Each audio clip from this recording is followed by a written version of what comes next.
নদিয়া জেলার কালীগঞ্জে তৃণমূল কংগ্রেসের বিজয় মিছিল থেকে ছোড়া বোমার আঘাতে শিশু তামান্নার মৃত্যুর প্রতিবাদে নওদা সিপিআইএম এরিয়া কমিটির বিক্ষোভ মিছিলে সিপিআইএম নেতা তথা আমতলা হাই স্কুলের শিক্ষক শ্রমিক মণ্ডল কি বললেন শুনুন। আপনারা জানেন যে কালীগঞ্জ বিধানসভার উপনির্বাচনের যেদিন গণনা ছিল সেদিন আমাদের রাজ্যে একটি মর্মান্তিক ঘটনা ঘটেছে। নির্বাচনের গণনা চলাকালীন আপনারা জানেন যে ওই বিধানসভায় একটি গ্রামে সেখানটায় তৃণমূলের দুষ্কৃত বাহিনী তারা ওই দুপুরবেলাতেই যখন প্রথম রাউন্ড বা দ্বিতীয় রাউন্ডের ভোটে তৃণমূল এগিয়ে যায় তখন তারা ওই গ্রামে যারা সিপিএমকে ভোট দিয়েছিল, মানে সিপিএমের তো প্রার্থী ছিল না, কংগ্রেসকে ভোট দিয়েছিল, সিপিএমের সমর্থক পরিবার, সেই বাড়িগুলোকে তারা আক্রমণ করে এবং বোমবাজি করে। এবং দেখেছেন আপনারা যে অনেকেই তার ছবি দেখেছেন যে একদম ফুলের মতো ফুটফুটে একটা মেয়ে, 9 বছর তার বয়স, ক্লাস 4-এ পড়ে।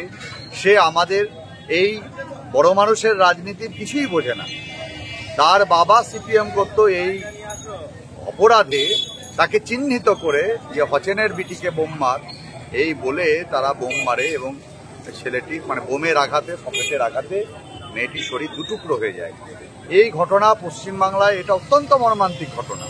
যে নির্বাচনকে কেন্দ্র করে হিংসা হলো, হলো, সেগুলো অন্য বিষয়। এইটা এর খুনিরা আপনারা জানেন যে তারা এখনো 9 জন অ্যারেস্ট হয়েছে, কিন্তু বাকিরা এখনো গ্রামে ঘুরে বেড়াচ্ছে, এই পরিবারকে হুমকি দিচ্ছে। কারণ আজকে আমাদের গোটা পশ্চিমবাংলা জুড়ে এর প্রতিবাদ চলছে। আমরা আবেদন করেছি যে পুলিশের কাছে, আমরা দাবি জানিয়েছি যে অবিলম্বে সমস্ত অপরাধীকে অ্যারেস্ট করতে হবে এবং এদের দৃষ্টান্তমূলক শাস্তি দিতে হবে। প্রচুর অস্ত্র গোটা পশ্চিমবাংলায় জুড়ে, কালীগঞ্জ বলে নয়, প্রচুর অস্ত্র জমে আছে এদের হাতে, একদল সমাজ বিরোধীর হাতে।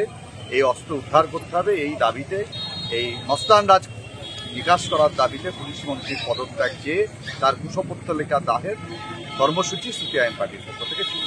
এই মুহূর্তে রাজ্যে যে অস্থিরতা চলছে, এই যে কলকাতায় ল কলেজে এক ছাত্রীর ধর্ষণ বা বেলডাঙ্গায় যে কার্তিক মহারাজের যে কুকীর্তি, এই নিয়ে কি বলবেন? দেখুন, আমাদের পার্টি, এটা আপনারা দেখেছেন যে আরজি করে একটা কর্মরতা ডাক্তার, তিনি খুন হয়ে গেলেন এবং খুন ধর্ষিতা হলেন, এটা সকলে জানে যে এটা বিজ্ঞান বলে, চিকিৎসা বিজ্ঞান বলে যে তার গোটা মেরুদণ্ড ভেঙে গেছিল তিলোত্তমা, তার মাথার চুল প্রায় ছিঁড়ে ফেলা হয়েছিল, তার গলার কলার বোন ভেঙে গেছিল। এটা একজনের পক্ষে ওই রকম একটা ব্যস্ততম শহরে, ওই রকম একটা ডিউটিরত অবস্থায়, ওই রকম একটা হলে একজন ডাক্তারে একজনের দ্বারা এই ঘটনা ঘটেছে, এটা ঘটেনি। আপনারা দেখলেন গোটা পশ্চিমবাংলা জুড়ে তার প্রতিবাদ হলো, গোটা পশ্চিমবাংলা জুড়ে মানুষের প্রতিকার চাইলো। আপনারা দেখছেন যে একজন সিভিক ভলেন্টিয়ার, তাকে দোষী সাব্যস্ত করে মমতা ব্যানার্জি যেমন বলেছেন, তার পুলিশ যেমন সাজিয়েছে, সিবিআইও তেমনই রিপোর্ট করেছে, করে একজনকে দোষী সাব্যস্ত করে গোটা বিষয়টা আমরা অথচ জানি যে এই বিষয়কে ধামাচাপা দেওয়ার জন্য কি করা হয়েছে। কসবার একটা ল কলেজ ছিল, সেখানে একটা মেয়ে, সে তৃণমূল কংগ্রেসের ছাত্র সংগঠন করত। আপনারা জানেন এই যে আমতলায় কলেজ আছে, কারা চালায় এই কলেজের ছাত্র ইউনিয়ন? আজ প্রায় 15 বছর কোনো নির্বাচন হয়নি। তৃণমূল কংগ্রেস আসার পর 15 বছর ধরে ছাত্র নির্বাচন হয় না, অথচ ইউনিয়ন রুম আছে। 15 বছর আগে তৃণমূলের যারা করতো, গ্রাম পঞ্চায়েতের প্রধান মেম্বার, তারা ছাত্র সেজে সেই ইউনিয়নে বসে থাকে। এটা নওদাতে হচ্ছে, আপনারা দেখছেন চোখের সামনে। এই সমস্ত কলেজগুলোই এই ধরনের বহিরাগত, যারা 10-15 বছর আগে কলেজের সাথে কোনো সম্পর্ক নেই, তারা চালায়। তারা তৃণমূল কংগ্রেসের নেতা, ছাত্র পরিষদের নেতা, তাদের হাতে তাদেরই দলের একটা কর্মী সে ধর্ষিতা হয়েছে এবং তার ভিডিও করেছে। রাত্রি 10টা অবধি ইউনিয়ন রুমে আটকে রেখে এই কাজ করা হয়েছে। এটা পশ্চিমবাংলার পক্ষে খুব, আপনার ছেলে মেয়েকে স্কুল কলেজে পড়তে পাঠাবেন, মেয়েকে পাঠাবেন, এটা তো পশ্চিমবাংলার পক্ষে খুব। আর কার্তিক মহারাজ নিয়ে যে বিষয় আপনারা যেটা শুনেছেন, আমরা মনে করি যে এটা নিয়ে রাজনীতির কিছু নাই। আমাদের দেশের সাধুসন্তরা, একদল সাধুসন্ত আছে, তারা প্রকৃতই তারা শ্রদ্ধেয় মানুষ, ধর্মের প্রতি যাদের বিশ্বাস আছে, যারা প্রকৃত সাধু, তারা, আমরা জানি ভারতবর্ষে এরকম আছে, আমাদের দেশের মানুষ সাধুসন্তদের ভক্তি শ্রদ্ধা করে। কিন্তু আর এক দল আছে, আমরা জানি, এই আসারাম বাপুর কথা জানি, রামরহিমের কথা জানি, অতীতে তারা এই ধরনের কেচ্ছা কেলেঙ্কারি তাদের অনেক হয়েছে। এই যে কার্তিক মহারাজ আছেন, উনি একজন রাজনৈতিক ব্যক্তিত্ব।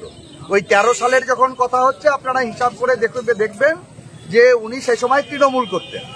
তো তিনি প্রথম জীবনে একটু কংগ্রেসের সাপোর্টার ছিলেন, তারপরে তৃণমূল ছিলেন, শুভেন্দু অধিকারী তৃণমূল ছেড়ে বিজেপি হয়েছে, উনি তার সাথে সাথে বিজেপিতে গেছেন। একজন ধর্মগুরু, তার যে ভূমিকা আমরা মনে করি কার্তিক মহারাজ তা করেন না। এত এলাকায় তিনি হিন্দুদের রক্ষা করার নাম করে একদিকে কার্তিক মহারাজ আর একদিকে হুমায়ুন কবির এই গোটা মানুষকে, নওদা বেলডাঙ্গা এখানকার মানুষদের হচ্ছে এই ধর্মের উন্মাদনায় এই দুই দলে বিভাজন করে এরা দাঙ্গা টাঙ্গা লাগায়, তাতে তৃণমূল আর বিজেপি লাভবান হয়। তার বিরুদ্ধে একজন মহিলা অভিযোগ করেছে, আপনারা শুনেছেন সবাই। আমরা মনে করি না যে সেটা রাজ্যের খুব গুরুত্বপূর্ণ ব্যাপার, এবং এটাও ঘটনা উনি তৃণমূল করলে তার বিরুদ্ধে সব অভিযোগ আবার আসতোও না, এই গোটা ব্যাপারটাই। সুতরাং তিনি কোন মহিলার সাথে 2013 সালে কার সাথে কি সম্পর্ক করেছেন, আমরা মনে করি কোনো মহিলা তিনি যদি কারোর বিরুদ্ধে অভিযোগ করেন, আমি সরকারকে বলবো ওইটা নিয়ে প্রচার না করে তার বিরুদ্ধে সরকার ব্যবস্থা নিক। যেরকম আইনি কারবার করা দরকার সেটা আইনি কারবার করুক। তাতে যদি তিনি নির্দোষ প্রমাণিত হবেন, অনেক মানুষের সেন্টিমেন্ট তার সঙ্গে জড়িয়ে আছে, অনেকে ধর্মগুরু হিসাবে তাকে হচ্ছে শ্রদ্ধা সম্মান করেন, তাহলে তাদের সেন্টিমেন্ট আছে। সুতরাং আমার মনে হয় কার্তিক মহারাজেরও উচিত যে এই ঘটনায় কি ঘটেছে তিনি আইনের কাছেই নিজেকে সারেন্ডার করে ওই মহিলা যখন অভিযোগ করেছে এর সত্যাসত্য প্রকাশ হোক। দুই বন্ধু ইঞ্জিনিয়ারিং ওয়ার্কার্স পাতিকাবাড়ি পেট্রোল পাম্পের সামনে নওদা মুর্শিদাবাদ। এখানে অভিজ্ঞ মিস্ত্রি দ্বারা এবং যত্ন সহকারে ওয়েল্ডিং এর সমস্ত কাজ করা হয়, যেমন গ্রিল, স্টিলের গ্রিল, রেলিং, দরজা, গেট, ক্লাব, সাওয়াল গেট, শাটার এবং খাটিয়া ইত্যাদি। প্রোভাইডার টিটন, মালিত্তা এবং সেলিম মোটল। মোবাইল নাম্বার 7407341637 অথবা 7001549658।